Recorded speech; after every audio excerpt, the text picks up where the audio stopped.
Shalom, Israel. I'd like to give all praises, honor, and glory to Yahweh, Ba'ashim Yahushai, Ba'ashim Kakadash, double honors to the apostles and the elders, great millstone, and shalom to Lek out there doing his work of faith and labor of love, true sincerity. I kind of wanted to, just briefly touch back on, once again, that emotional state that Jake in, about every little thing that's said and, not being able to, put logic and reason, of the scriptures first before their own personal emotions, because we know all things stem from what the curse is, right? So, let me go to Deuteronomy 28 and 54. Matter of fact, let me start at 54. Yes, I'll just start at 54. Deuteronomy 28 and 54. It says, "So that the man that is tender among you and very delicate, his eye shall be evil towards his brother, and toward the wife of his bosom, and toward the remnant of his children, which he shall leave." And just thinking about that could show you all the reasons why that someone would be emotional, man.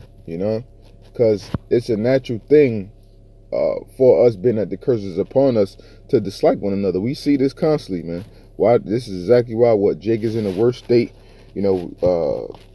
Why nothing can't really be done together. When so-called blacks and Hispanics come together, or whatever the case may be, nothing can really get done. Ephraim, they could get stuff done amongst their own, but Judah, being the top tribe, especially being over here in Babylon, the worst place of captivity, that's been done the most. You can clearly see it, man. And that's and being that the eyes evil toward the brother, and the eyes evil toward the woman, well, mainly the wife. But what? A man, is cleaved unto his wife, so naturally he would take the side of a woman first before of another dude, because what, they're emotionally connected to a degree, based off of their sexual encounters they have on a regular basis. So of course they would lean towards what? To the woman's emotions, and to defend her, and also him just being in his own feelings and emotions, and as I was getting into in the lesson, this is the main reason why Jake has always went off, man. You know what I'm saying? So real quick, Slakia, what I want to go to. I wanted to go to, as a matter of fact, Ecclesiastes 7. No, matter of fact, before I go there, I actually want to go to 2 Corinthians 13 and 5. It says, "Examine yourselves whether ye be in the faith. Prove your own selves. Know ye not your own selves how that Yahushua is in you, except ye be reprobates?" Right? So you got to examine yourself when it comes to stuff like that, man. And that's for all of us, you know what I'm saying? Because anybody can easily get in their feelings and emotions, man. That's an easy thing to do. Because what? We've been trained that way based off of the standards of this society. And, a majority of us, brothers are a lot younger. So, we haven't been in the truth majority of our lives. We've been in the world more than we have been in the truth.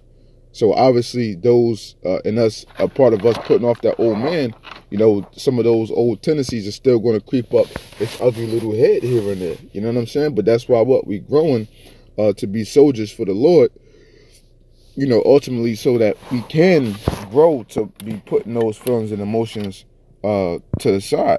You know what I'm saying? Matter of fact, let me read down. It says, but 6, "But I trust that ye shall know that we are not reprobates. Now I pray to Yahweh that ye do no evil, not that we should appear approved, but that ye should do that which is honest, though as we be as reprobates. For we can do nothing against the truth, but for the truth." Right? So, these guys, they coming up against and being all this emotional statement. Hey, you only bringing more glory unto Yahweh Ba'ashim Yahushua, because what comes out of this? more lessons, more work. You know what I'm saying? Brothers have more topics and things like that they get into. You know, so the light of Yahweh Shem Shah can constantly shine. Man. You know what I'm saying? Because that's what it's all about at the end of the day. So you think you're coming up against man? You're not coming up against man. You're coming up against the Lord, because it's all about what, who the Lord is dealing with, and who the Lord pass the torch to, so to speak, right? So this Matthew's 15, 5 and 14. Ye are the light of the world. A city that is set on a hill cannot be hid. Neither do men light a candle and put it under a bushel, but on a candlestick, and giveth light unto all that are in the house. Let your light so shine before men, that they may see your good works and glorify your Father which is in heaven. So ultimately, man, hey man, we know through the Spirit that we doing good works, and the Lord is being glorified through the works in which we do on a constant basis. So that's all he's really doing at the end of the day. You think you come up against man, but you're really coming up against the Most High, and you're allowing the Most High's works to shine more gloriously, because only the elect is truly going to get it, and only the elect is going to be able to put their feelings and emotions to the side, man. You know,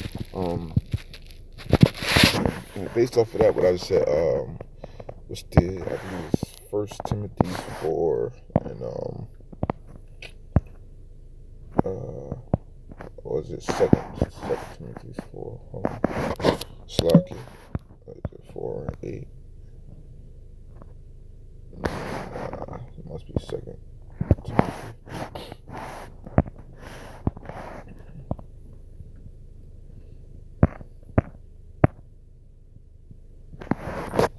And Slacky, it's a precept I was looking for pretty much where it says to be an example. Matter of fact, that wasn't I know he that despiseth you. The precept pretty much goes, Salakia. The precept pretty much goes that if you think you despise a man, you know what I'm saying, you actually coming up against the Most High. You know, roughly paraphrasing, that's what the scripture says. You know, because he that despiseth man actually despiseth the Lord. It's one of these scriptures in the book of Timothy. You know, because what people don't actually realize, and if you claim that you're a Hebrew Israelite and you claim that you got the Spirit of the Most High upon you, what's the number one thing that you should realize? That the Lord deals with men. You know, that's the number one thing that you should know and understand. So knowing that the Lord deals with men, you got to be able to put that to the side and look like, well, why would these guys just come out with this like this? You know, it has, I know it has to be something that make these guys get into it, and then look into the information, look into the scriptures, you know, examine the scriptures, man. According to what the scripture we just pulled, 2 Corinthians 13 and 5, man. That's what it's all about, man. You know what I'm saying? You have to know that, right? Because what we know, the Lord always dealt with men. So what's the big deal? The book of Matthew 1. But no, Luke 1 and 7. It's lucky. Luke 1 and 70. As he spake by the mouth of his holy prophets, which have been since the world began. So you know that the Lord dealing with men. You know what I'm saying? So what's the big deal, man? You know, what's the big deal? You know, people all want to get they panties all in a bunch, man, so to speak. You know what I'm saying?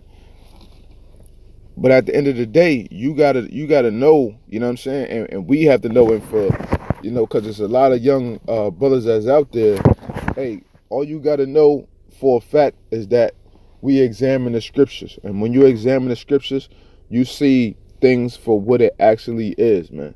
You know what I'm saying? It's a very hard thing for our people to put their feelings and emotions to the side. But when you actually able to do that, you know what I'm saying, you could overcome all things through the Spirit of Yahweh Shem Shah, you know? So, you know, with that, you know, I hope this segment was edifying. And I'd like to give all praises, honor, and glory to Yahweh, Ba'ashem Yahushai, Ba'ashem Makakwadash, double one to the apostles and the elders of Great Millstone, and Shalom to the elect out there doing this work of faith and live with love and true sincerity. Shalom.